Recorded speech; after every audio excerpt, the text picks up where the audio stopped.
Muhammad Ali Eshonqulovni taklif etamiz. Marhamat. 무하마드 레션군님을 모시겠습니다. 큰 박수로 맞이해 주시기 바랍니다. Avvalambor hammaga assalomu alaykum, hurmatli vatandoshlar, ustozlar. Bizga sizlarni oldinlaringizda turib nutq qilish sharaf. Menimcha Koreya tarixlarini buncha o'zbek bitta joyga jamlanib bo'lib ilm ustida ziyolilar bahs qilmagan bo'lsa kerak. Allohim davomli qilsin. Biznes haqida suhbat bo'lyapti. Shunaqa narsaki 5 daqiqada tugul 5 soatda ham tushuntirib beradigan emas. Lekin qisqa fursatda mohiyatini ochishga imkon qadar harakat qilaman. Qishloq joydan chiqqanmiz, ko'pchiligimiz biz taraflarda suv bo'lmasi necha yuz metr, nechadir kilometrdan suv tashirdik. Faqirlab suv tashiganlar qo'l ko'tarsin deb bu odamlar tushunadi nimaligini. Har kuni kamida 3 marta olib kelasiz. Agar uyda kir yuviladigan bo'lsa, undan ham ko'proq olib kelasiz. Ishingizga ham, molga ham suv olib kelasiz. Mana shu oylik degan. Ya'ni oylik olish uchun har kuni ishga chiqishingiz kerak.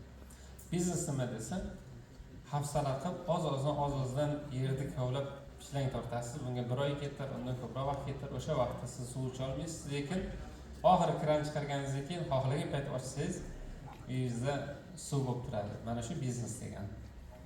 Va biz har doim har kuni nechadir litr suvga to'yib turgan odam uyimizga kran bo'lgandan keyin ham xuddi shu litr suv ichamiz, undan ko'paymaydi, kamaymaydi.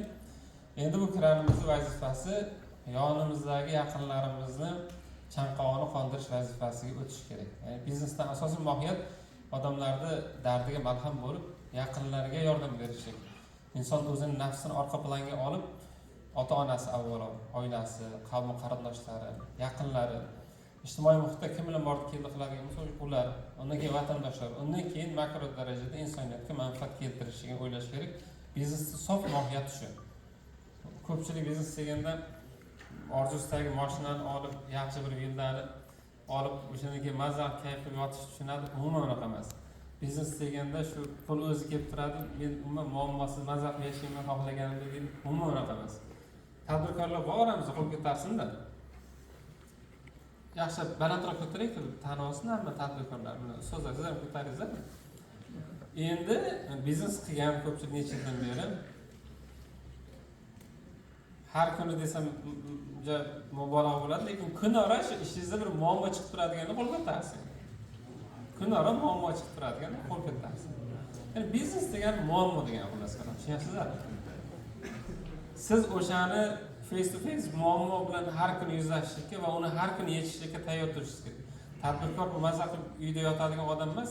Har kuni shu mahkam qilichini ushlab, haligi nima sovutlarni taqib jangga chiqadigan, butun orqasida turgan ahli ayoli, jamoasi, oilasini, biznes jamoasini himoya qiladigan odam bo'ladi. Biznesmen hech qachon egoist bo'lmasligi kerak. Hech qachon nafsini o'ylamasligi kerak. Sizni borgan sari vaqtingiz kamayib boradi. Borgan sari quvvatingiz ham kamayib boradi. Endi sizga faqatgina bu yerda tizim yordam berishi mumkin. Bu yerda men 3-marta kelishim, 2 yil Koreyaga. Juda ham bir ta'sirlandim, ajoyib davlat. Nafaqat odamlarda, balki itlarda ham qadr bor ekan bu yerda.